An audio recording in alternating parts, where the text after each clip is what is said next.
ਵਾਹਿਗੁਰੂ ਸਾਹਿਬ ਜੀ। ਇੱਕ ਓੰਕਾਰ ਸਤਿਗੁਰ ਪ੍ਰਸਾਦ। ਸ੍ਰੀ ਨਾਨਕ ਅੰਗਦ ਗੁਰੂ ਅਮਰਦਾਸ ਪਦ ਬੰਦ। ਰਾਮਦਾਸ ਅਰਜਨ ਗੁਰੂ ਵਾਰ ਸ੍ਰੀ ਹਰਿ ਗੋਬਿੰਦ। ਹਰਿ ਰਾਏ ਹਰਿ ਕ੍ਰਿਸ਼ਨ ਗੁਰ ਤੇਗ ਬਹਾਦਰ ਚੰਦ। ਦਸਵੇਂ ਗੋਬਿੰਦ ਸਿੰਘ ਗੁਰ ਨਮੋ ਚਰਨ ਅਰਬਿੰਦ। ਜਿਸ ਮਹਿ ਅੰਮ੍ਰਿਤ ਗਿਆਨ ਹੈ ਮਾਨਕ ਭਗਤ ਵੈਰਾਗ। ਸ੍ਰੀ ਗੁਰੂ ਗ੍ਰੰਥ ਸਾਹਿਬ ਉਦਦ ਬੰਦੋ ਕਰ ਅਨੁਰਾਗ। ਏਕ ਓੰਕਾਰ ਸਤਿਗੁਰੂ ਤੇ ਪ੍ਰਸਾਦ ਸਚ ਹੋਏ। ਵਾਹਿਗੁਰੂ ਜੀ ਕੀ ਫਤਿਹ ਹੈ ਵਿਘਨ ਵਿਨਾਸ਼ਨ ਸੋਏ। ਸ੍ਰੀ ਗੁਰ ਸ਼ਬਦ ਕਮਾਏ ਜਿਨਾ ਜੀਤੇ ਪੰਚ ਵਿਕਾਰ। ਤਿਨ ਸੰਤਨ ਕਉ ਬੰਦਨਾ ਸਿਰ ਚਰਨਨ ਪਰਤਾਰ।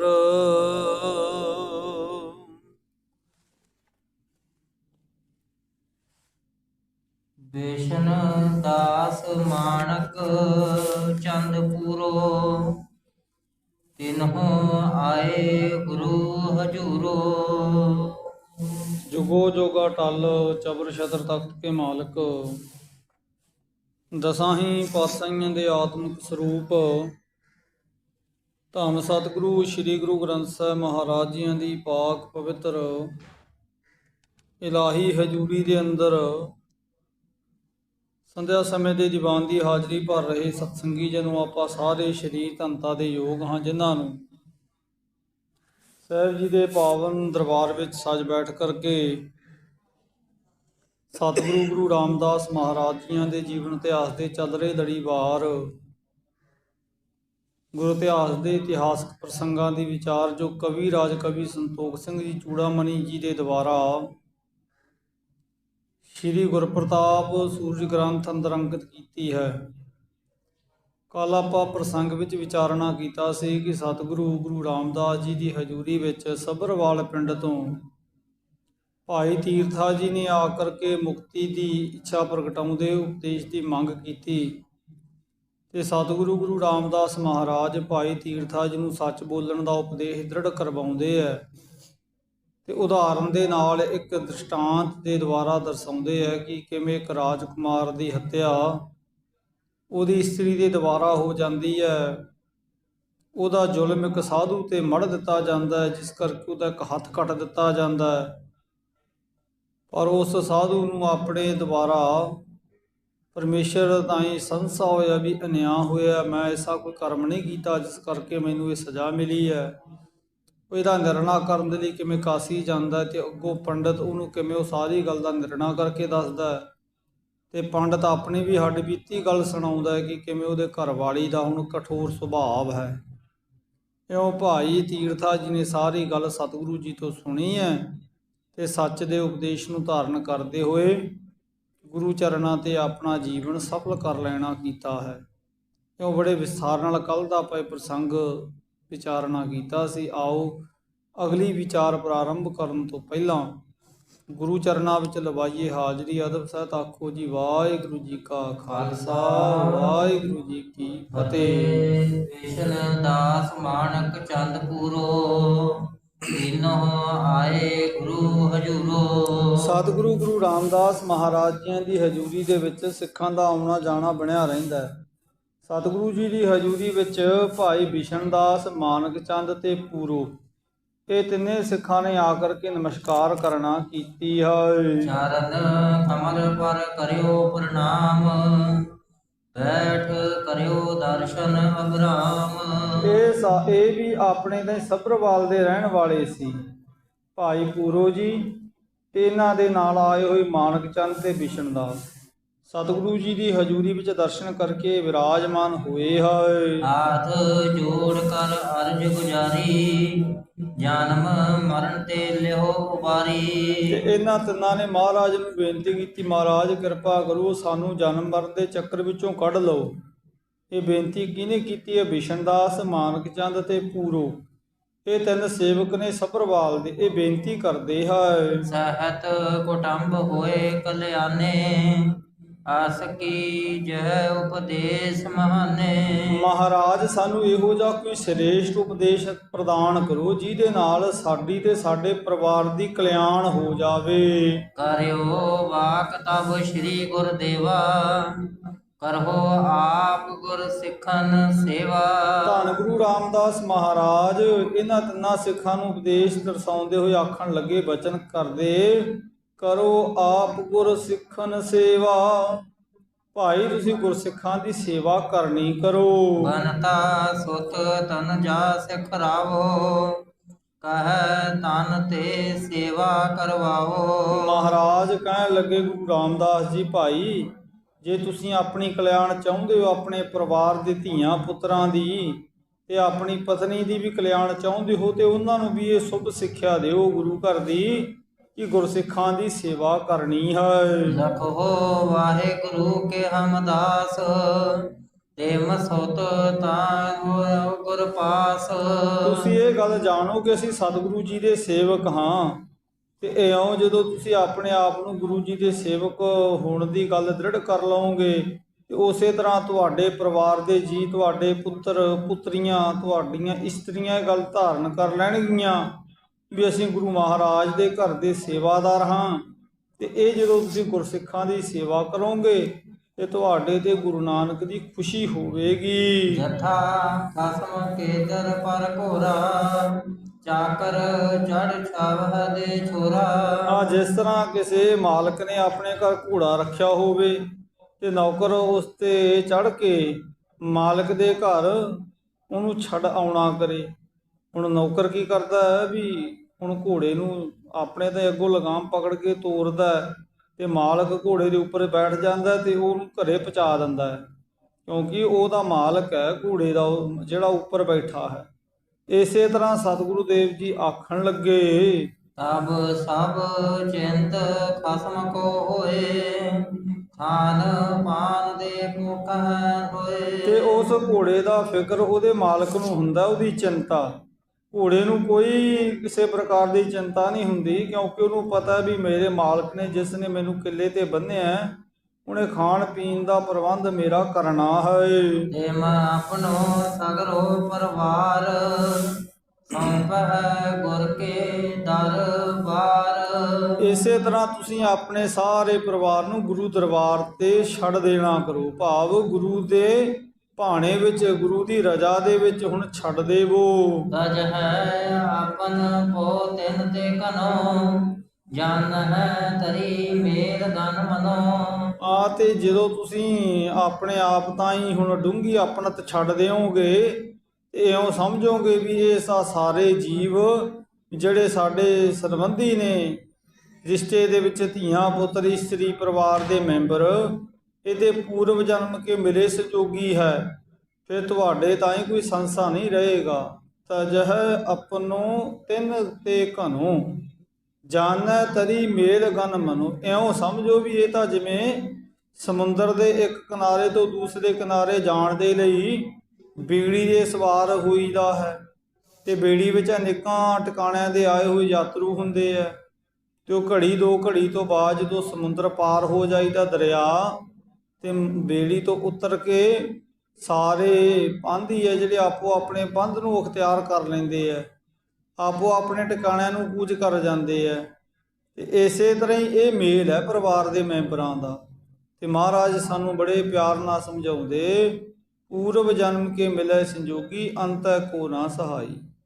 ਵੀ ਇਹ ਪੂਰਵ ਜਨਮ ਕਰਕੇ ਸਾਡੇ ਸੰਬੰਧ ਜੁੜੇ ਹੋਏ ਹੈ। ਤਬ ਸਤਿਗੁਰ ਕੋ ਪਰ ਹੈ ਲਾਜ, ਕਰਹਿ ਨਿਭਾਹਨ ਸਕਲ ਸਮਾਜ। ਫਿਰ ਸਤਿਗੁਰੂ ਦੀ ਜ਼ਿੰਮੇਵਾਰੀ ਬਣ ਜਾਂਦੀ ਹੈ ਸਾਰੇ ਪਰਿਵਾਰ ਦੇ ਜੀਵਾਂ ਦੇ ਨਿਰਵਾਹ ਦੀ, ਪਾਲਣ ਪੋਸ਼ਣ ਦੀ।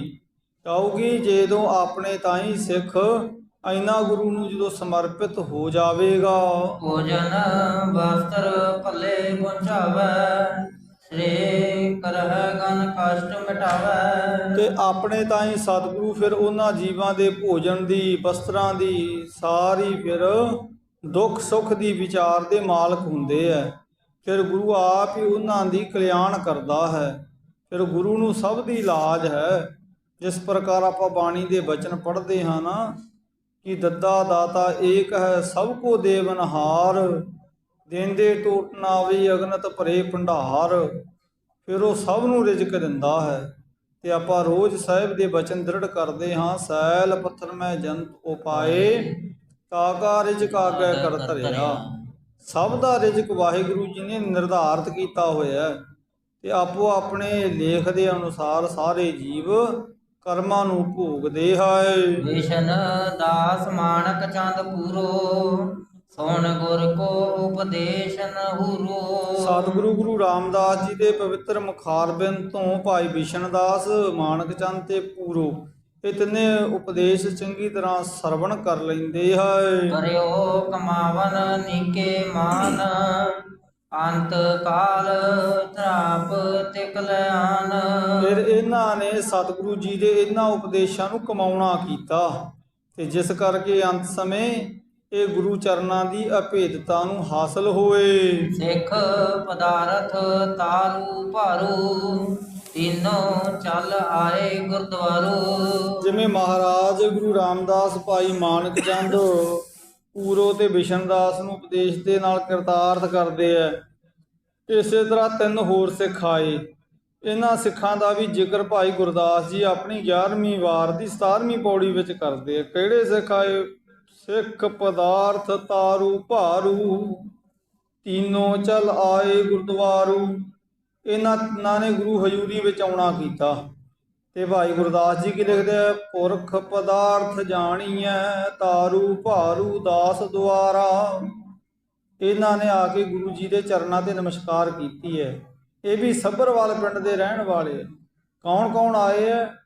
ਭਾਈ ਪਦਾਰਥ ਜੀ ਤੇ ਭਾਈ ਤਾਰੂ ਤੇ ਭਾਈ ਭਾਰੂ। ਇਹਨਾਂ ਨੇ ਸਤਿਗੁਰੂ ਜੀ ਦੇ ਤਾਈਂ ਨਮਸਕਾਰ ਕੀਤੀ ਹੈ। ਆਗੇ ਲੱਗਿਓ ਬੜ ਦੀਵਾਨ, ਕਥਾ ਕੀਰਤਨ ਹੋਤ ਮਹਾਨ। ਮਹਾਰਾਜ ਜੀ ਦਾ ਦਰਬਾਰ ਸਜਿਆ ਹੋਇਆ ਗੁਰੂ ਰਾਮਦਾਸ ਜੀ ਦਾ, ਤੇ ਬਹੁਤ ਭਾਰੀ ਦੀਵਾਨ ਵਿੱਚ ਸਿੱਖ ਸੰਗਤ ਜੁੜੀ ਹੋਈ ਹੈ। ਕਥਾ ਕੀਰਤਨ ਦਾ ਪ੍ਰਵਾਹ ਚੱਲ ਰਿਹਾ ਸੀ। ਸੁਣ ਗੁਰ ਬਚਨ ਭਇਓ ਤਰਾਸ, ਹਾਥ ਜੋੜ ਕਰ ਕੀਨੀ ਅਰਦਾਸ। ਤੇ ਮਹਾਰਾਜ ਜੀ ਦੇ ਦਰਬਾਰ ਵਿੱਚ ਬਾਣੀ ਦਾ ਆਪਣੇ ਤਾਈਂ ਰਸ ਭਿੰਨਾ ਹਰਜਸ ਹੋ ਰਿਹਾ ਸੀ, ਜਿਸ ਨੂੰ ਸੁਣ ਕੇ ਇਹਨਾਂ ਦੇ ਹਿਰਦੇ ਡਰ ਗਏ। ਕਿਉਂਕਿ ਇਹ ਆਪਣੇ ਤਾਈਂ ਪਰਮਾਰਥ ਦੇ ਰਸਤੇ ਤੋਂ ਬਿਲਕੁਲ ਅਣਜਾਣ ਸੀ। ਇਹਨਾਂ ਨੂੰ ਕੋਈ ਸਮਝ ਨਹੀਂ ਸੀ ਤੇ ਇਹਨਾਂ ਨੇ ਡਰਦੇ ਹੋਏ ਹੱਥ ਜੋੜ ਕੇ ਬੇਨਤੀ ਕੀਤੀ। ਹਮ ਕੋਟੰਬ ਮਹਿ ਅਦਕ ਲਪੇਟੇ, ਪੜਨ ਸੁਣਨ ਗੁਰ ਸ਼ਬਦ ਨਾ ਭੇਟੇ।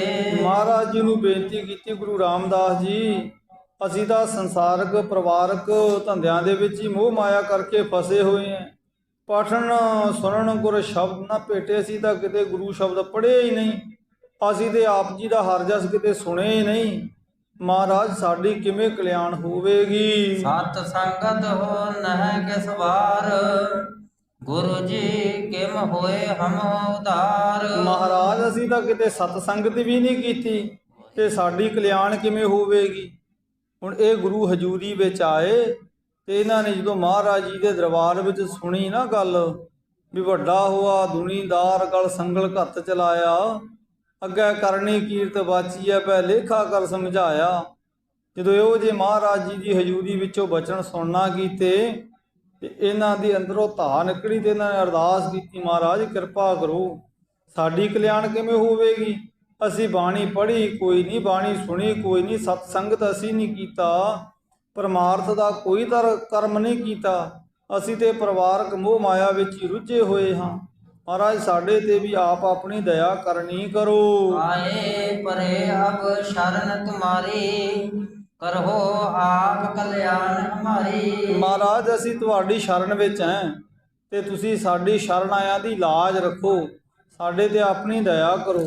ਤੁਸੀਂ ਸਾਡੇ ਕਲਿਆਣ ਕਰਤਾ ਹੋ। ਰਾਮਦਾਸ ਗੁਰ ਗਿਰਾ ਬਖਾਨੀ, ਵਾਹਿਗੁਰੂ ਸਿਰਜੇ ਜੇ ਪ੍ਰਾਨੀ। ਮਹਾਰਾਜ ਗੁਰੂ ਰਾਮਦਾਸ ਆਖਣ ਲੱਗੇ, ਭਾਈ ਇਹ ਵਾਹਿਗੁਰੂ ਜੀ ਨੇ ਸਾਰੇ ਜੀਵ ਸਿਰਜਣਾ ਕੀਤੇ ਆ, ਵਾਹਿਗੁਰੂ ਜੀ ਨੇ ਸਭ ਦੀ ਰਚਨਾ ਕੀਤੀ ਹੈ।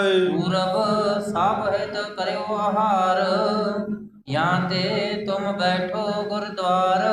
ਭਾਈ ਵਾਹਿਗੁਰੂ ਜੀ ਨੇ ਜੀਵਾਂ ਦੇ ਜੀਵਨ ਤੋਂ ਪਹਿਲਾਂ ਰਿਜ਼ਕ ਦਾ ਪ੍ਰਬੰਧ ਕੀਤਾ ਹੋਇਆ ਹੈ। ਇਸ ਕਰਕੇ ਤੁਸੀਂ ਬਹੁਤਾ ਹੁਣ ਇਹਨਾਂ ਜੀਵਾਂ ਦੇ ਰਿਜ਼ਕ ਦੀ, ਪਰਿਵਾਰ ਦੇ ਮੈਂਬਰਾਂ ਦੀ ਚਿੰਤਾ ਨਾ ਕਰੋ। ਮਹਾਰਾਜ ਬਾਣੀ 'ਚ ਸਮਝਾਉਂਦੇ ਹੈ ਨਾ ਕਿ ਆਪਣੇ ਤਾਈਂ ਪਹਿਲੋ ਦੇਤ ਹੈ ਰਿਜ਼ਕ ਉਪਾਹਾ, ਪਿੱਛੋਂ ਦੇਤ ਹੈ ਜੰਤ ਉਪਾਹਾ। ਵੀ ਪਹਿਲਾਂ ਰਿਜ਼ਕ, ਉਸ ਤੋਂ ਬਾਅਦ ਜੀਵਾਂ ਦਾ ਜੀਵਨ ਸਿਰਜਿਆ। ਤੇ ਤੁਸੀਂ ਆਪਣੇ ਜੀਵਨ ਦੇ ਨਿਰਵਾਹ ਦੀ ਚਿੰਤਾ ਨਾ ਕਰਨੀ ਕਰੋ। ਤਰਹੁ ਸਿਦਕ ਉਰ ਡੋਲਤ ਨਾਹੀ, ਸਿਮਰੋ ਵਾਹਿਗੁਰੂ ਮਨ ਮਾਹੀ। ਆਪਣੇ ਮਨ ਵਿੱਚ ਇਹ ਗੱਲ ਨੂੰ ਦ੍ਰਿੜ ਕਰ ਲੋ, ਧਾਰਨ ਕਰ ਲੋ। ਆਪਣੇ ਆਪ ਤਾਂ ਹੀ ਕਿਤੇ ਡੋਲੋ ਨਾ। ਮਨ ਵਿੱਚ ਵਾਹਿਗੁਰੂ ਜੀ ਦੇ ਨਾਮ ਦਾ ਆਰਾਧਨ ਕਰਨਾ ਕਰੋ। ਤੁਮਰੇ ਸਨ ਬੰਦੀ ਸਮੁਦਾਏ, ਸਭ ਕੋ ਰਿਜ਼ਕ ਤਹਾਂ ਪਹੁੰਚਾਏ। ਕਿਉਂਕਿ ਵਾਹਿਗੁਰੂ ਜੀ ਨੇ ਜਿੱਥੇ ਤੁਹਾਡਾ ਰਿਜ਼ਕ ਆਪਣੇ ਤਾਂ ਨਿਰਧਾਰਿਤ ਕੀਤਾ, ਉੱਥੇ ਜਿੰਨੇ ਤੁਹਾਡੇ ਸਾਕ ਸੰਬੰਧੀ ਆ ਉਹਨਾਂ ਦਾ ਵੀ ਰਿਜ਼ਕ ਵਾਹਿਗੁਰੂ ਜੀ ਨੇ ਲਿਖਿਆ ਹੋਇਆ ਹੈ। ਤੇ ਇਕੱਲੇ ਤੁਹਾਡੇ ਸਾਕ ਸੰਬੰਧੀਆਂ ਦੇ ਹੀ ਨਹੀਂ ਭਾਈ ਭਾਰੂ ਜੀ, ਮਹਾਰਾਜ ਕਹਿਣ ਲੱਗੇ ਸਭ ਦਾ ਰਿਜ਼ਕ ਵਾਹਿਗੁਰੂ ਜੀ ਨੇ ਲਿਖਿਆ ਹੋਇਆ ਹੈ। ਤੇ ਜਿੱਥੇ ਜਿੱਥੇ ਜੀਵਾਂ ਦਾ ਰਿਜ਼ਕ ਆ, ਉੱਥੇ ਉੱਥੇ ਉਹਨਾਂ ਨੇ ਚੁਗਣਾ ਹੈ। ਤੇ ਆਪਾਂ ਬਾਣੀ ਦੇ ਬਚਨ ਪੜ੍ਹਦੇ ਹਾਂ, ਨੱਕ ਨੱਥ ਖਸਮ ਹੱਥ ਕਿਰਤ ਧੱਕੇ ਦੇ, ਜਹਾਂ ਦਾਣੇ ਤਹਾਂ ਖਾਣੇ ਨਾਨਕਾ ਸੱਚ। ਆਪਣੇ ਤਾਂ ਹੀ ਜਿੱਥੇ ਜਿੱਥੇ ਜੀਵਾਂ ਦਾ ਰਿਜ਼ਕ ਹੈ ਉਹ ਸਭ ਨੇ ਚੁਗਣਾ ਹੈ। ਤੁਮਰੋ ਰਿਜ਼ਕ ਇਹਾ ਗੁਰ ਦੇ, ਜਨਮ ਸੁਧਾਰੋ ਪਰਖੋ ਇਹ। ਤੁਹਾਡਾ ਰਿਜ਼ਕ ਗੁਰੂ ਜੀ ਕਹਿਣ ਲੱਗੇ ਇੱਥੇ ਅਸੀਂ ਤੁਹਾਨੂੰ ਰਿਜ਼ਕ ਦੇਵਾਂਗੇ, ਤੁਹਾਡਾ ਰਿਜ਼ਕ ਇੱਥੇ ਹੈ, ਇਹ ਪਰਖ ਕਰੋ ਤੇ ਆਪਣੇ ਜੀਵਨ ਨੂੰ ਤੁਸੀਂ ਸੁਧਾਰ ਲੈਣਾ ਕਰੋ। ਹੁਣ ਤੁਸੀਂ ਛੱਡ ਦਿਓ ਆਪਣੇ ਪਰਿਵਾਰਕ ਜੀਵਾਂ ਦੇ ਜੀਵਨ ਦੇ ਨਿਰਵਾਹ ਦੀ ਫਿਕਰ ਸੰਸਾ, ਤੁਸੀਂ ਇੱਥੇ ਸਾਡੀ ਹਜ਼ੂਰੀ ਵਿੱਚ ਰਹੋ ਤੇ ਇਹਨਾਂ ਬਚਨਾਂ ਦੀ ਪਰਖ ਕਰ ਲੈਣੀ ਕਰੋ। ਸੁਣ ਤੀਨੋ ਨਿਜ ਪੁੱਤਰ ਬੁਲਾਏ, ਕਹਿਓ ਤਰਨਤਾ ਤੁਮ ਆਪ ਪਾਏ। ਕਿਉਂ ਗੁਰੂ ਰਾਮਦਾਸ ਜੀ ਦੇ ਬਚਨ ਸੁਣ ਕੇ ਨਾ ਭਾਈ ਧਾਰੂ ਤੇ ਭਾਰੂ ਤੇ ਪਦਾਰਥ ਜੀ ਆਪਣੇ ਪੁੱਤਰਾਂ ਨੂੰ ਬੁਲਾ ਲੈਂਦੇ ਐ ਤੇ ਕਹਿਣ ਲੱਗੇ, ਪੁੱਤਰੋ ਹੁਣ ਤੁਸੀਂ ਜਵਾਨ ਅਵਸਥਾ ਦੇ ਵਿੱਚ ਹੋ। ਪਏ ਕਿਰਤ ਲਾਇਕ ਨਿਰਧਾਰੋ, ਆਪ ਘਰ ਕੋ ਸਭ ਕਾਰ ਸੰਭਾਰੋ। ਤੁਸੀਂ ਆਪਣੇ ਤਾਂ ਸਮਝੋ ਕਿ ਤੁਸੀਂ ਹੁਣ ਘਰ ਦਾ ਕੰਮਕਾਜ ਸੰਭਾਲਣ ਦੇ ਯੋਗ ਹੋ ਤੇ ਤੁਸੀਂ ਆਪਣੇ ਪਰਿਵਾਰ ਦੀ ਜਿਹੜੀ ਜ਼ਿੰਮੇਵਾਰੀ ਹੈ ਉਹਨੂੰ ਹੁਣ ਨਿਭਾਉਣ ਦੇ ਕਾਬਲ ਹੋ। ਉਦਮ ਕਰੋ ਲਾਭ ਹੋਏ ਜੇਤਾ, ਗੁਰ ਕੋ ਦਸਵੰਧ ਕਾਟੋ ਤੇਤਾ। ਤੇ ਇਸ ਕਰਕੇ ਤੁਸੀਂ ਹੁਣ ਸਾਡੀ ਥਾਂ ਤੇ ਘਰ ਦਾ ਕੰਮਕਾਜ ਸੰਭਾਲੋ ਤੇ ਮੁਨਾਫੇ ਦੇ ਵਿੱਚੋਂ ਦਸਵੰਧ ਕੱਢਣਾ ਕਰੋ। ਆਪਣੀ ਨੇਕ ਕਮਾਈ ਦੇ ਵਿੱਚੋਂ ਹੁਣ ਗੁਰੂ ਦੇ ਚਰਨਾਂ ਤੇ ਲਿਆ ਕੇ ਦਸਵੰਧ ਅਰਪਣ ਕਰੋ। ਕਿਉਂਕਿ ਮਹਾਰਾਜ ਜੀ ਦੇ ਬਾਣੀ ਦੇ ਬਚਨ, ਘਾਲ ਖਾਏ ਕਿਛ ਹੱਥੋਂ ਦੇ, ਨਾਨਕ ਰਾਹ ਪਛਾਣੈ ਸੇ। ਭਾਈ ਦਇਆ ਸਿੰਘ, ਭਾਈ ਚੌਪਾ ਸਿੰਘ ਵੀ ਰਹਿਤਨਾਮੇ ਅੰਦਰ ਬਚਨ ਕਰਦੇ ਆ, ਧਰਮ ਕਿਰਤ ਦੇ ਨਫੇ ਵਿੱਚੋਂ ਗੁਰੂ ਅਰਥ ਦਸਵੰਧ ਦੇਵੇ। ਤੋ ਗੁਰੂ ਦੇ ਨਿਮਿਤ ਆਪਣੀ ਨੇਕ ਕਮਾਈ ਵਿੱਚੋਂ 10ਵਾਂ ਹਿੱਸਾ ਤੁਸੀਂ ਪੁੱਤਰੋ ਅਰਪਣ ਕਰਨਾ ਕਰੋ। ਆਵ ਹੈ ਸਿੱਖ ਕਰੋ ਤੇ ਸੇਵਾ, ਹਮ ਅਬ ਰਹਿ ਦਵਾਰ ਗੁਰਦੇਵਾ। ਤੇ ਜਦੋਂ ਆਪਣੇ ਘਰੇ ਕੋਈ ਗੁਰਸਿੱਖ ਆਵੇ ਤੇ ਉਹਦੀ ਯਥਾਯੋਗ ਤੁਸੀਂ ਜਲ ਪਾਣੀ ਦੇ ਨਾਲ ਟਹਿਲ ਭਾਵਨੀ ਕਰਨੀ ਹੈ।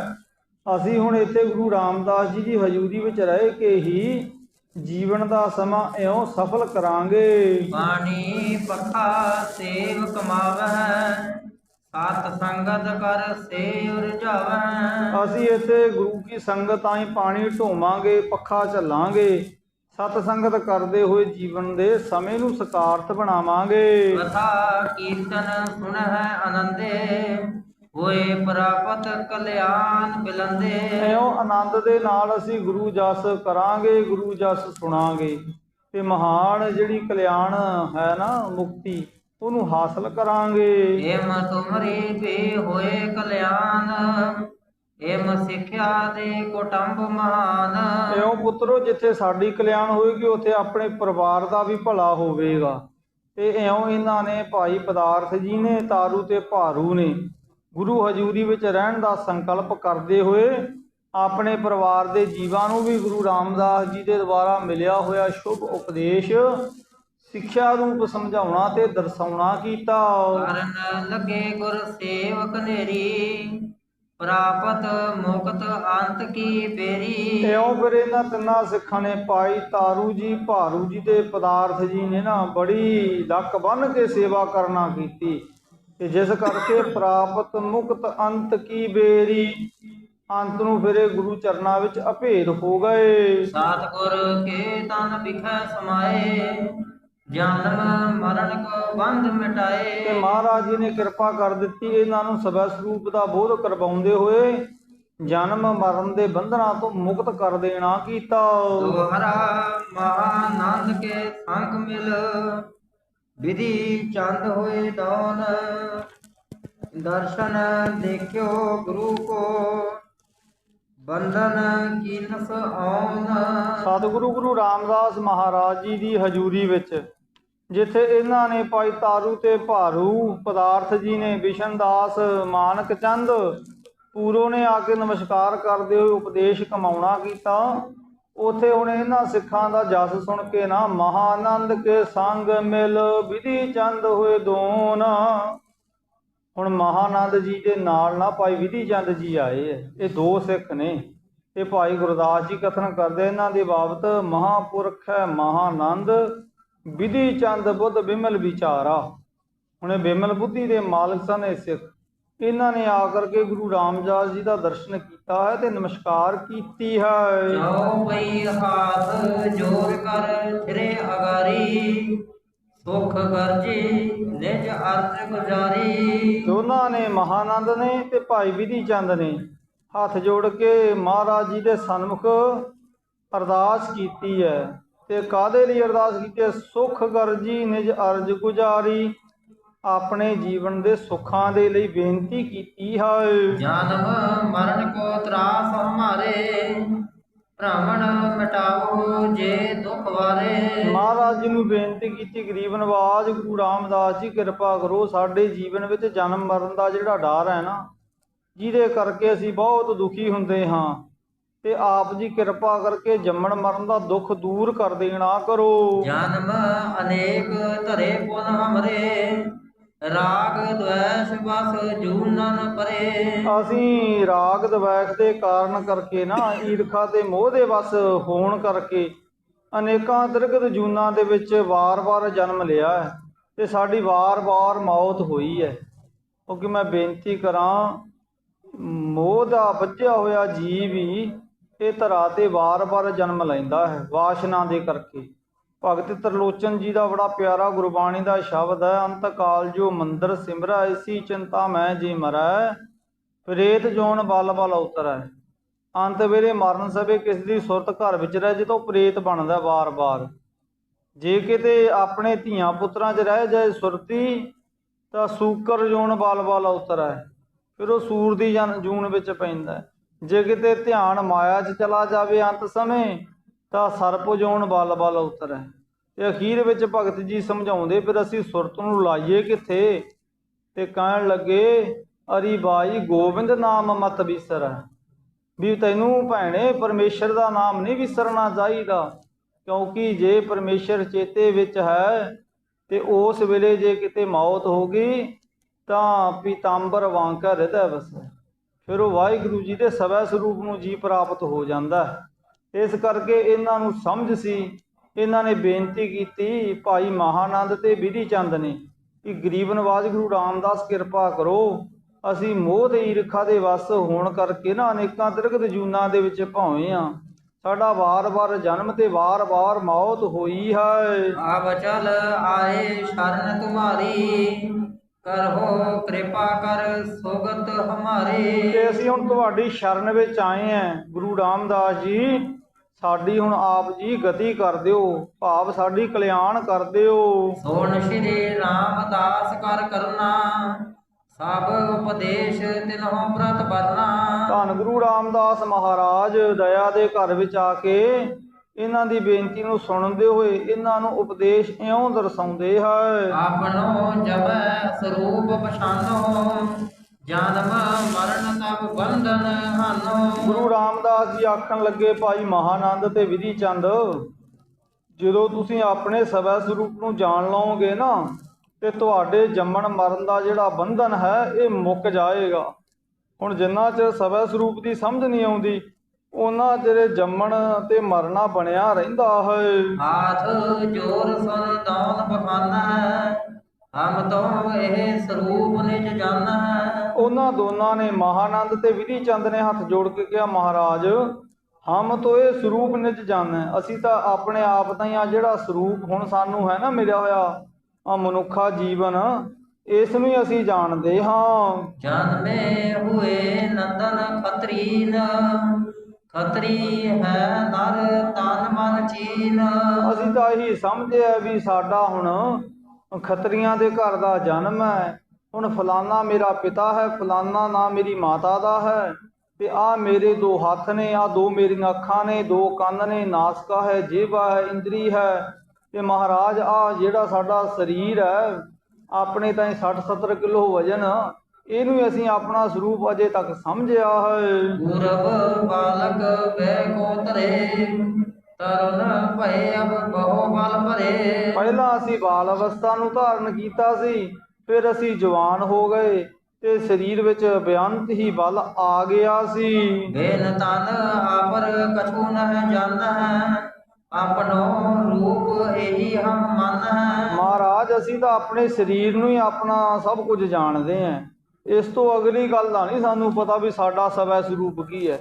ਸਾਨੂੰ ਤਾਂ ਇਹ ਪਤਾ ਵੀ ਮੇਰਾ ਨਾਮ ਮਹਾਨੰਦ ਹੈ, ਫਲਾਨਾ ਮੇਰੇ ਪਿਤਾ ਜੀ ਨੇ, ਤੇ ਇਹ ਮੇਰੇ ਪਿਤਾ ਜੀ ਤੇ ਤਾਂ ਹੀ ਸਾਨੂੰ ਮਿਲੀ ਹੋਈ ਖੱਤਰੀਆਂ ਦੀ ਸਾਡੀ ਜਾਤ ਹੈ, ਤੇ ਆ ਮੇਰੇ ਸਰੀਰ ਦਾ ਇੰਨਾ ਕੁ ਬਲ ਹੈ, ਇੰਨਾ ਕੁ ਮੇਰੇ ਸਰੀਰ ਦਾ ਵਜਨ ਹੈ, ਤੇ ਆ ਅੱਗੇ ਮੇਰੇ ਪਰਿਵਾਰ ਦੇ ਵਿੱਚ ਮੇਰੀ ਇਸਤਰੀ ਹੈ, ਸਾਡੇ ਬਾਲ ਬੱਚੇ ਹੈ, ਇਹ ਹੀ ਸਾਨੂੰ ਤਾਂ ਸਮਝ ਹੈ, ਇਸ ਤੋਂ ਅਗਲੀ ਗੱਲ ਦੀ ਸਾਨੂੰ ਕੋਈ ਜਾਣਕਾਰੀ ਨਹੀਂ। ਤਾਪ ਸ਼੍ਰੀ ਸਤਿਗੁਰ ਬਾਕ ਉਚਾਰਾ, ਮਾਤ ਪਿਤਾ ਨੇ ਉਹ ਤਨ ਧਾਰਾ।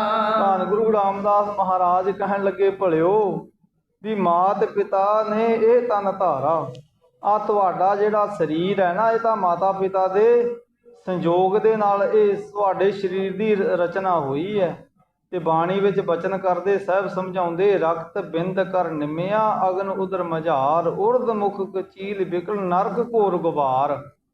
ਹੁਣ ਇਹ ਤਾਂ ਜਦੋਂ ਸਾਡੇ ਮਾਤਾ ਪਿਤਾ ਵਾਸ਼ਨਾ ਗ੍ਰਸਤ ਹੋਏ ਉਦੋਂ ਸਾਡੇ ਇਸ ਕਾਰਨ ਸਰੀਰ ਦੀ ਹੁਣ ਆਪਣੇ ਤਾਂ ਹੀ ਰਚਨਾ ਹੋਈ, ਤੇ ਇਹ ਸਰੀਰ ਤਾਂ ਸਾਡਾ ਸਾਡੇ ਮਾਤਾ ਪਿਤਾ ਜੀ ਦੇ ਵਾਸ਼ਨਾ ਗ੍ਰਸਤ ਹੋਣ ਕਰਕੇ ਹੋਂਦ ਵਿੱਚ ਆਇਆ ਹੈ। ਜਾਤਰ ਨਾਮ ਤਿਨਹੁ ਕਲ ਪਾਏ, ਨਿਜ ਮਤ ਕਹਿ ਵਿਵਹਾਰ ਬਤਾਏ। ਤੇ ਮਾਤਾ ਪਿਤਾ ਦੇ ਨੇ ਸਾਨੂੰ ਸਰੀਰ ਕਰਕੇ ਨਾਮ ਦੇ ਦਿੱਤਾ, ਤੇ ਉਹਨਾਂ ਦੀ ਜਿਹੜੀ ਜਾਤ ਗੋਤ ਉਹ ਸਾਡੇ ਸਰੀਰ ਦੀ ਜਾਤ ਗੋਤ ਹੋ ਗਈ, ਤੇ ਉਹਨਾਂ ਦੀ ਵਿਚਾਰ ਅਨੁਸਾਰ ਹੀ ਅਸੀਂ ਆਪਣੇ ਕਾਰ ਵਿਹਾਰ ਵਿੱਚ ਜੁੜ ਗਏ। ਤੁਮ ਤੋ ਇਸ ਤਨ ਪੂਰਬ ਹੋਤੇ, ਕਰੋ ਕਰਮ ਫਲ ਦਿਸ ਕੇ ਲਿਤੇ। ਮਹਾਰਾਜ ਕਹਿਣ ਲੱਗੇ, ਭਲਿਓ ਆ ਤੁਹਾਡਾ ਜੀਵਨ ਤਾਂ ਆ ਸਰੀਰ ਧਾਰਨ ਕਰਨ ਤੋਂ ਪਹਿਲਾਂ ਵੀ ਸੀ, ਪੂਰਵਲੇ ਉਸ ਸਰੀਰ ਦੇ ਕੀਤੇ ਹੋਏ ਕਰਮਾਂ ਦਾ ਹੁਣ ਤੁਸੀਂ ਫਲ ਪ੍ਰਾਪਤ ਕਰ ਰਹੇ ਹੋ।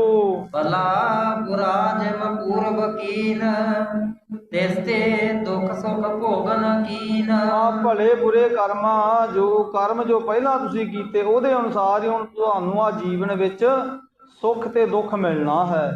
ਤੇ ਪੂਰਵਲਾ ਜਿਹੜਾ ਤੁਹਾਡਾ ਜਨਮ ਸੀ ਹੁਣ ਉਹਦੇ ਵਿੱਚ ਕੀਤੇ ਹੋਏ ਸ਼ੁਭ ਕਰਮਾਂ ਕਰਕੇ ਤੁਹਾਨੂੰ ਆ ਮਨੁੱਖ ਦਾ ਜੀਵਨ ਮਿਲਿਆ ਹੈ, ਜਿਸ ਬਾਬਤ ਬਾਣੀ ਅੰਦਰ ਕਬੀਰ ਜੀ ਕਥਨ ਕਰਦੇ ਕਿ ਭਾਈ ਤੂੰ ਪੂਰਵ ਜਨਮ ਦੇ ਵਿੱਚ ਕੋਈ ਚੰਗੇ ਕਰਮ ਕੀਤੇ ਸੀ, ਜਿਸ ਕਰਕੇ ਆ ਮਨੁੱਖਾ ਜੀਵਨ ਹੁਣ ਮਿਲਿਆ ਹੈ।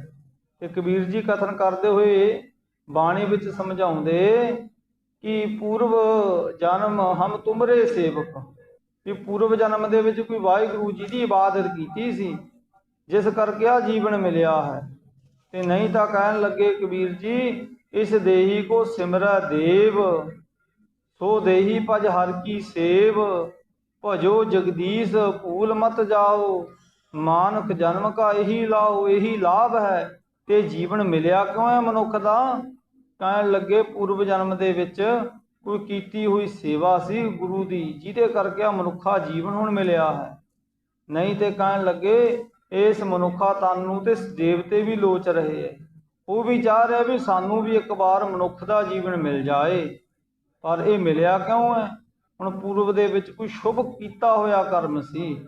ਤੇ ਸਮਝਾਉਂਦੇ ਹੈ ਇਸ ਪੌੜੀ ਤੇ ਜੋ ਨਰ ਚੁੱਕੈ, ਆਏ ਜਾਏ ਦੁੱਖ ਪਾਏ।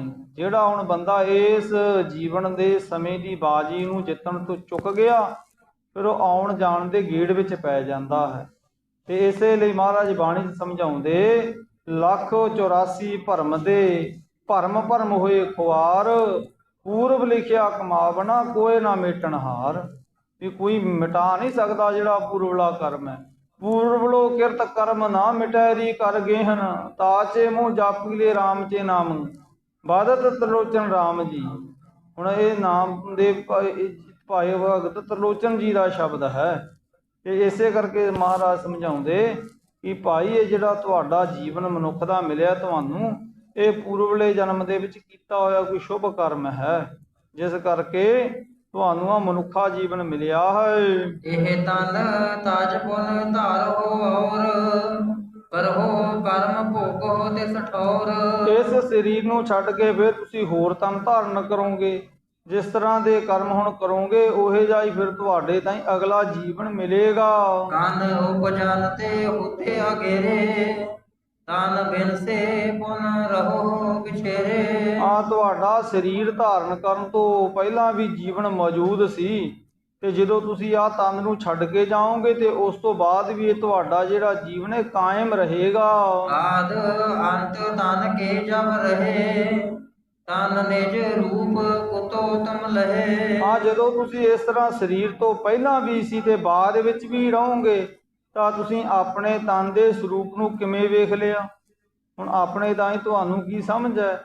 ਤੋ ਇਉਂ ਮਹਾਰਾਜ ਜੀ ਕਹਿਣ ਲੱਗੇ ਵੀ ਭਾਈ ਤੁਹਾਡਾ ਜੀਵਨ ਪਹਿਲਾਂ ਵੀ ਸੀ, ਤੁਹਾਡਾ ਜੀਵਨ ਹੁਣ ਵੀ ਹੈ, ਤੇ ਤੁਹਾਡਾ ਜੀਵਨ ਅੱਗੇ ਵੀ ਰਹੇਗਾ। ਕਿਉਂ ਰਹੇਗਾ?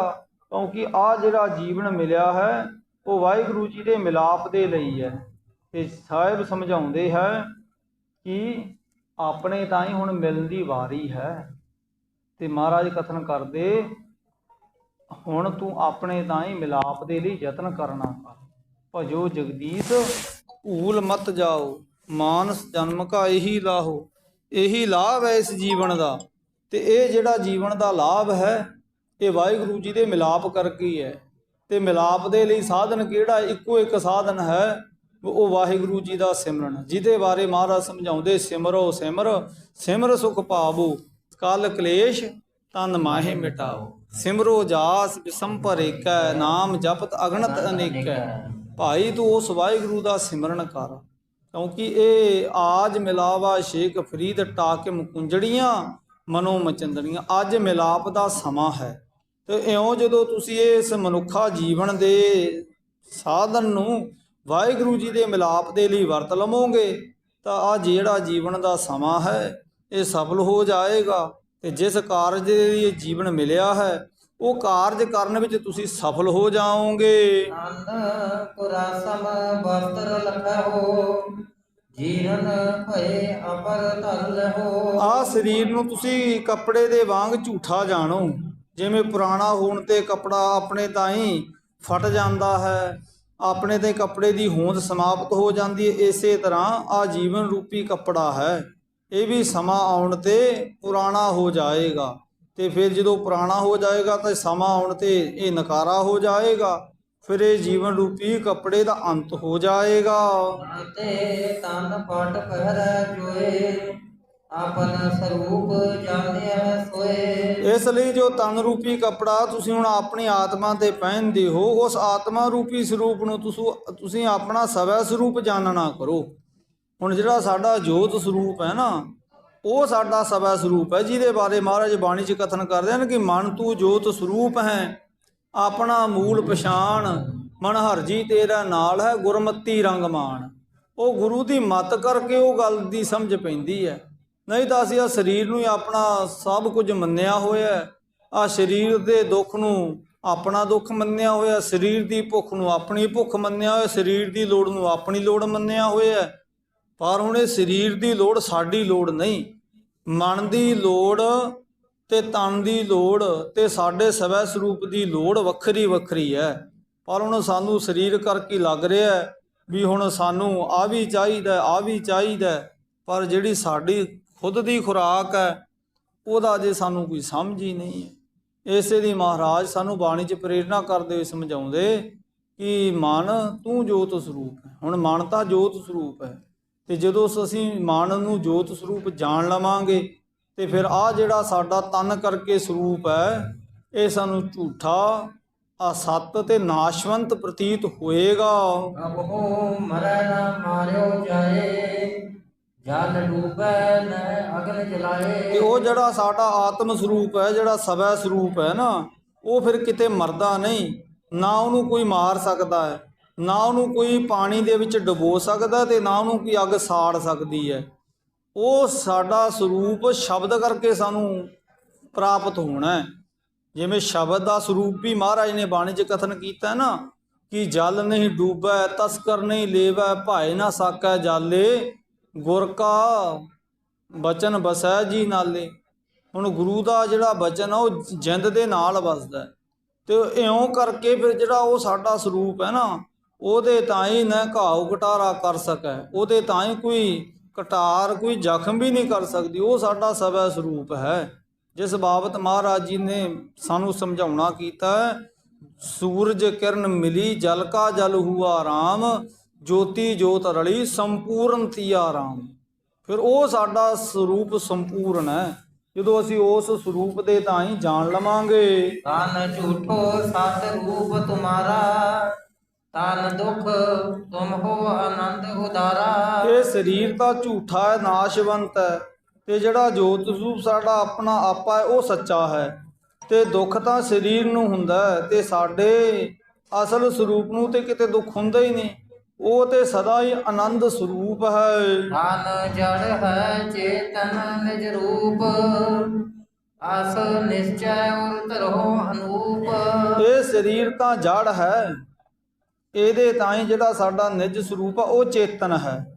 ਤੇ ਇਸ ਤਰ੍ਹਾਂ ਅਸੀਂ ਹਿਰਦੇ ਵਿੱਚ ਜਦੋਂ ਆਪਣੇ ਆਪ ਨੂੰ ਵੇਖਾਂਗੇ ਨਾ, ਆਪਣੇ ਸਵੈ ਸਰੂਪ ਨੂੰ, ਜਿਹਨੂੰ ਮਹਾਰਾਜ ਨੇ ਬਾਣੀ 'ਚ ਕਿਹਾ ਹੈ ਤਿੱਥੈ ਘੜੀਐ ਸੁਰਤ ਮਤ ਮਨ ਬੁੱਧ, ਫਿਰ ਉਸ ਅਵਸਥਾ ਵਿੱਚ ਜਾ ਕੇ ਸਾਨੂੰ ਪਤਾ ਲੱਗਣਾ ਹੈ ਵੀ ਸਾਡਾ ਆਤਮ ਸਰੂਪ ਕੀ ਹੈ।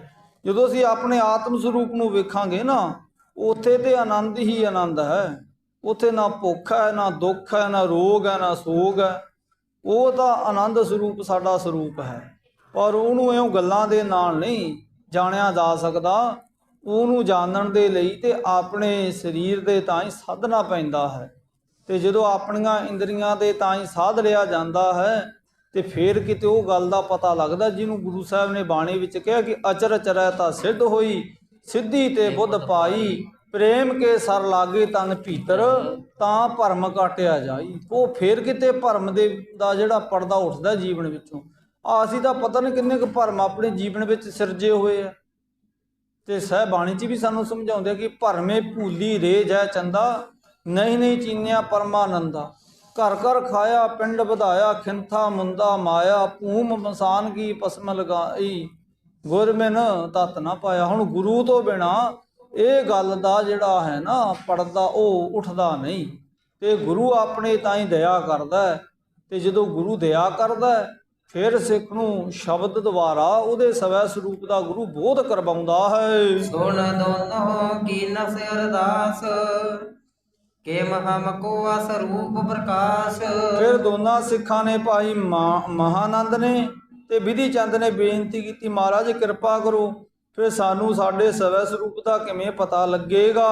ਤਾਨ ਹੰਤਾ ਤਾਜ ਦੇਸ ਮਹਿ ਧਰੈ, ਸਹੀ ਸਰੂਪ ਆਪ ਨੋ ਕਰੈ। ਤੇ ਕਹਿਣ ਲੱਗੇ ਅਸੀਂ ਤਨ ਦਾ ਹੰਕਾਰ ਛੱਡ ਕੇ ਉਸ ਸਰੂਪ ਵਿੱਚ ਆਪਣੇ ਆਪ ਨੂੰ ਧਾਰਨ ਕਰੀਏ ਤੇ ਕੀ ਅਸੀਂ ਆਪਣੇ ਸਵੈ ਸਰੂਪ ਨੂੰ ਇਉਂ ਪਛਾਣ ਲਵਾਂਗੇ। ਤਬ ਸਾਹਿਬ ਨੇ ਕਹਿਓ ਸੁਣਾਈ, ਸਤ ਸੰਗਤ ਕੀਜੈ ਚਿਤ ਲਾਈ। ਫਿਰ ਗੁਰੂ ਰਾਮਦਾਸ ਕਹਿਣ ਲੱਗੇ, ਹਾਂ ਭਾਈ, ਜਦੋਂ ਤੁਸੀਂ ਆਪਣੇ ਤਨ ਦਾ ਹੰਕਾਰ ਛੱਡ ਦਿਓਗੇ ਆਪਣੇ ਜੋਤ ਸਰੂਪ ਆਪੇ ਆਪਣੇ ਦੀ ਪੜਚੋਲ ਕਰੋਗੇ ਤੇ ਜਦੋਂ ਮਨ ਲਾ ਕੇ ਸਤ ਸੰਗਤ ਕਰੋਗੇ ਤੇ ਫਿਰ ਤੁਹਾਨੂੰ ਇਸ ਗੱਲ ਦਾ ਬੋਧ ਹੋ ਜਾਏਗਾ। ਕਥਾ ਨੇਮ ਤੇ ਸੁਣੀਐ ਕਾਨ, ਗੁਰ ਸਿੱਖਨ ਸੇਵ ਹੋਏ ਤਠਾਨ। ਤੇ ਤੁਸੀਂ ਨੇਮ ਦੇ ਨਾਲ ਗੁਰੂ ਕੇ ਦਰਬਾਰ ਦੀ ਸਤ ਸੰਗਤ ਕਰੋ, ਗੁਰਸਿੱਖਾਂ ਦੀ ਯਥਾਯੋਗ ਪ੍ਰੇਮ ਸਹਿਤ ਟਹਿਲ ਸੇਵਾ ਕਰਨੀ ਕਰੋ। ਕਰਹੁ ਵਿਚਾਰਨ ਸਤਿਗੁਰ ਬਾਣੀ, ਅਰਥ ਲਖੋ ਕਰ ਪ੍ਰੀਤ ਮਹਾਨੀ। ਤੁਸੀਂ ਗੁਰੂ ਜੀ ਦੇ ਜਿਹੜੇ ਵਚਨ ਹੈ ਬਾਣੀ ਦੇ ਉਹਨਾਂ ਨੂੰ ਵਿਚਾਰਨਾ ਕਰੋ, ਬੜੇ ਪ੍ਰੇਮ ਦੇ ਸਹਿਤ ਗੁਰੂ ਬਾਣੀ ਦੇ ਅਰਥ ਭਾਵ ਨੂੰ ਸਮਝ ਹਿਰਦੇ ਵਿੱਚ ਵਸਾਉਣਾ ਕਰੋ। ਇਸ ਕੇ ਸਾਥ ਹਿਰਦਾ ਨਿਜ ਤੋਲੋ, ਦੁੱਖ ਸੁਖ ਵਿਖੈ ਨ ਕਬੋ ਡੋਲੋ। ਤੇ ਗੁਰਬਾਣੀ ਦੇ ਅਨੁਸਾਰ ਆਪਣੇ ਹਿਰਦੇ ਦੇ ਤਾਈਂ ਵਿਚਾਰ ਕਰਨੀ ਕਰੋ ਤੇ ਦੁੱਖ ਸੁੱਖ ਦੀ ਹਾਲਤ ਵਿੱਚ ਕਿਤੇ ਡੋਲੋ ਨਾ, ਸਦਾ ਇੱਕ ਰਸ ਰਹਿਣ ਦਾ ਜੀਵਨ ਦੇ ਵਿੱਚ ਉਦਮ ਤੇ ਉਪਰਾਲਾ ਕਰਨਾ ਕਰੋ। ਤੁਮਰੀ ਪ੍ਰੀਤ ਜਾਨ ਬਚ ਕਹੇ, ਏਮ ਜੇ ਕਰੋ ਰੂਪ ਨਿਜ ਲਹੇ। ਮਹਾਰਾਜ ਕਹਿਣ ਲੱਗੇ ਭਾਈ ਮਹਾਨੰਦ ਵਿਧੀ ਚੰਦ, ਤੁਹਾਡੇ ਪ੍ਰੇਮ ਕਰਕੇ ਅਸੀਂ ਤੁਹਾਨੂੰ ਇਹ ਮਹਿੰਗੇ ਵਚਨ ਕਹੇ ਆ। ਇਮ ਜੇ ਕਰੋ ਰੂਪ ਨਿਜ ਲਹੇ, ਜੇਕਰ ਤੁਸੀਂ ਸਾਡੇ ਇਹਨਾਂ ਬਚਨਾਂ ਨੂੰ ਕਮਾ ਲਵੋਗੇ ਤਾਂ ਤੁਹਾਨੂੰ ਤੁਹਾਡੇ ਸਵੈ ਸਰੂਪ ਆਪਣੇ ਆਪੇ ਦਾ ਬੋਧ ਹੋ ਜਾਏਗਾ। ਏਮ ਸਤਿਗੁਰ ਕੋ ਸੁਣੇ ਉਪਦੇਸ਼, ਕਰਨ ਲੱਗੇ ਤਿਮ ਕਾਰ ਹਵੇਸ਼। ਇਉਂ ਗੁਰੂ ਰਾਮਦਾਸ ਜੀ ਦੇ ਇਹਨਾਂ ਸਿੱਖਾਂ ਨੇ ਮਹਾਨੰਦ ਤੇ ਵਿਧੀ ਚੰਦ ਜੀ ਨੇ ਬਚਨ ਕਮਾਉਣ ਦਾ ਕਾਰਜ ਆਰੰਭ ਕਰਨਾ ਕੀਤਾ। ਸਮਾ ਪਾਏ ਹੋਇਓ ਨਿਜ ਗਿਆਨ, ਕੀਨੇ ਕਰਮ ਬੰਧ ਗਨਹਾਨ। ਤੇ ਗੁਰੂ ਮਹਾਰਾਜ ਜੀ ਦੀ ਕਿਰਪਾ ਹੋਈ, ਭਾਈ ਮਹਾਨੰਦ ਤੇ ਭਾਈ ਵਿਧੀ ਚੰਦ ਜੀ ਨੇ ਜਦੋਂ ਗੁਰੂ ਸ਼ਬਦ ਨੂੰ ਕਮਾਉਣਾ ਕੀਤਾ, ਆਪਣੇ ਸਵੈ ਸਰੂਪ ਦਾ ਇਹਨਾਂ ਨੂੰ ਗਿਆਨ ਹੋ ਗਿਆ। ਕਰਮਾਂ ਦੇ ਸਾਰੇ ਬੰਧਨ ਇਹਨਾਂ ਦੇ ਜੀਵਨ ਦੇ ਗੁਰੂ ਜੀ ਨੇ ਨਸ਼ਟ ਕਰ ਦਿੱਤੇ। ਗੁਰ ਸਿੱਖਨ ਕੀ ਪਦਵੀ ਪਾਈ, ਅੰਤ ਕਾਲ ਗੁਰ ਲੀਨ ਮਿਲਾਈ। ਇਉਂ ਫਿਰ ਇਹਨਾਂ ਨੂੰ ਗੁਰਸਿੱਖਾਂ ਦੀ ਪਰਮ ਪਦਵੀ ਹਾਸਲ ਹੋਈ ਤੇ ਅੰਤ ਵੇਲੇ ਫਿਰ ਗੁਰੂ ਜੀ ਦੇ ਬਚਨਾਂ ਨੂੰ ਕਮਾਉਂਦੇ ਹੋਏ ਸੂਰਜ ਕਿਰਨ ਮਿਲੇ, ਜੋ ਸੂਰਜ ਕਿਰਨ ਮਿਲੇ ਜਲ ਕਾ ਜਲ ਹੁਆ ਰਾਮ, ਜੋਤੀ ਜੋਤ ਰਲੀ ਸੰਪੂਰਨ ਥੀ ਆਰਾਮ। ਇਹ ਅਵਸਥਾ ਇਹਨਾਂ ਨੂੰ ਪ੍ਰਾਪਤ ਹੋ ਗਈ। ਆਪਣੇ ਤਾਈਂ ਇਹਨਾਂ ਨੇ ਗੁਰਮੁਖਾਂ ਵਾਲੀ ਪਦਵੀ ਨੂੰ ਹਾਸਲ ਕਰ ਲੈਣਾ ਕੀਤਾ। ਆਪਣੇ ਤਾਈਂ ਇਹਨਾਂ ਨੇ ਸੱਚੀ ਦਰਗਾਹ ਜਾਏ ਸੱਚਾ ਪਿੜ ਮੱਲਿਆ ਤੇ ਇਹਨਾਂ ਨੇ ਸੱਚਾ ਪਿੜ ਗੁਰੂ ਜੀ ਦੇ ਬਚਨਾਂ ਨੂੰ ਕਮਾਉਂਦੇ ਹੋਏ ਮੱਲ ਲੈਣਾ ਕੀਤਾ। ਇਉਂ ਗੁਰੂ ਰਾਮਦਾਸ ਜੀ ਦੀ ਹਜ਼ੂਰੀ ਵਿੱਚ ਜਿਹੜੇ ਸਿੱਖ ਆਉਂਦੇ, ਮਹਾਰਾਜ ਉਹਨਾਂ ਦੀ ਭੈ ਭਾਵਨੀ ਨੂੰ ਵੇਖਦੇ ਹੋਏ ਉਹਨਾਂ ਦੀ ਯਥਾਯੋਗ ਇੱਛਾ ਅਨੁਸਾਰ ਉਹਨਾਂ ਦੀ ਪਾਤਰਤਾ ਦੇਖ ਕੇ ਉਹਨਾਂ ਨੂੰ ਉਪਦੇਸ਼ ਦੇ ਨਾਲ ਕਿਰਤਾਰਥ ਕਰਦੇ ਤੇ ਸਿੱਖ ਉਪਦੇਸ਼ ਨੂੰ ਗ੍ਰਹਿਣ ਕਰ ਆਪਣੇ ਜੀਵਨ ਦੇ ਸਮੇਂ ਤੇ ਸਵਾਸਾਂ ਨੂੰ ਸਕਾਰਤ ਬਣਾਉਂਦੇ ਤੇ ਗੁਰੂ ਬਚਨਾਂ ਦੀ ਬਖਸ਼ਿਸ਼ ਨੂੰ ਹਾਸਲ ਕਰਦੇ। ਇਉਂ ਭਾਈ ਮਹਾਨੰਦ ਤੇ ਵਿਧੀ ਚੰਦ ਜੀ ਦਾ ਸਤਿਗੁਰੂ ਜੀ ਨੇ ਜੀਵਨ ਦਾ ਸਮਾਂ ਸਫਲ ਕਰਵਾਉਣਾ ਕੀਤਾ। ਤੋ ਇੱਥੇ ਇਸ ਪ੍ਰਸੰਗ ਨੂੰ ਵਿਰਾਮ ਦਿੰਦੇ ਹੋਏ ਆਪਾਂ ਸਮਾਪਤੀ ਕਰਦੇ ਹਾਂ। ਹੋਈਆਂ ਬੇਅੰਤ ਭੁੱਲਾਂ ਦੀ ਖਿਮਾ ਆਪ ਸੰਗਤ ਸਤਿਗੁਰੂ ਪਿਤਾ ਬਖਸ਼ੰਦ ਨੇ। ਮਹਾਰਾਜ ਸਾਡੇ ਤੇ ਵੀ ਤਰਸ ਕਰਨ, ਆਪਾਂ ਵੀ ਇਹਨਾਂ ਬਚਨਾਂ ਨੂੰ ਜੀਵਨ ਵਿੱਚ ਕਮਾ। ਇਹ ਲੋਕ ਸੁਖੀਏ ਪਰਲੋਕ ਸੁਹੇਲੇ, ਨਾਨਕ ਹਰਿ ਪ੍ਰਭ ਆਪੈ ਮੇਲੇ ਦੀ ਬਖਸ਼ਿਸ਼ ਨੂੰ ਪ੍ਰਾਪਤ ਹੋ ਜਾਈਏ। ਆਓ ਅਖੀਰਲੀਆਂ ਦੋ ਪੰਕਤੀਆਂ ਪੜ੍ਹ ਇੱਥੇ ਇਸ ਪ੍ਰਸੰਗ ਨੂੰ ਵਿਰਾਮ ਦੇਈਏ ਜੀ। ਗੁਰ ਸਿੱਖਨ ਕੀ ਪਦਵੀ ਪਾਈ, ਅੰਤ ਕਾਲ ਗੁਰ ਲੀਨ ਮਿਲਾਈ। ਏ ਅਚੁੱਤ ਹੈ ਪਾਰ ਬ੍ਰਹਮ, ਅਬਨਾਸੀ ਅਗਨਾਸ। ਹੇ ਪੂਰਨ ਹੈ ਸਰਬ ਮੈਂ, ਦੁਖ ਭੰਜਨ ਗੁਣਤਾਸ। ਹੇ ਸੰਗੀ ਹੈ ਨਿਰੰਕਾਰ, ਹੇ ਨਿਰਗੁਣ ਸਭ ਟੇਕ। ਹੇ ਗੋਬਿੰਦ ਹੈ ਗੁਣ ਨਿਧਾਨ, ਜਾ ਕੈ ਸਦਾ ਵਿਵੇਕ। ਹੇ ਅਪਰੰਪਰ ਹਰ ਹਰੇ, ਹੈ ਪੀਹੋ ਵਨਹਾਰ। ਹੇ ਸੰਤਾਂ ਕੈ ਸਦਾ ਸੰਗ, ਨਿਦਾਰਾ ਆਧਾਰ। ਹੇ ਠਾਕੁਰ ਹਉ ਦਾਸ ਰੂ, ਮੈਂ ਨਿਰਗੁਣ ਨਹੀਂ ਕੋਇ। ਨਾਨਕ ਦੀਜੈ ਨਾਮ ਦਾਨ, ਰਾਖੋ ਹੀਐ ਪਰੋਇ। ਆਏ ਪ੍ਰਭ ਸਰਨਾਗਤੀ, ਕਿਰਪਾ ਨਿਧ ਦਇਆਲ। ਏਕ ਅੱਖਰ ਹਰ ਮਨ ਬਸਤ, ਨਾਨਕ ਹੋਤ ਨਿਹਾਲ। ਆਏ ਪ੍ਰਭ ਸਰਣਾਗਤੀ, ਕਿਰਪਾ ਨਿਧ ਦਇਆਲ। ਏਕ ਅੱਖਰ ਹਰ ਮਨ ਬਸਤ, ਨਾਨਕ ਹੋਤ ਨਿਹਾਲ। ਵਾਹਿਗੁਰੂ ਜੀ ਕਾ ਖਾਲਸਾ, ਵਾਹਿਗੁਰੂ ਜੀ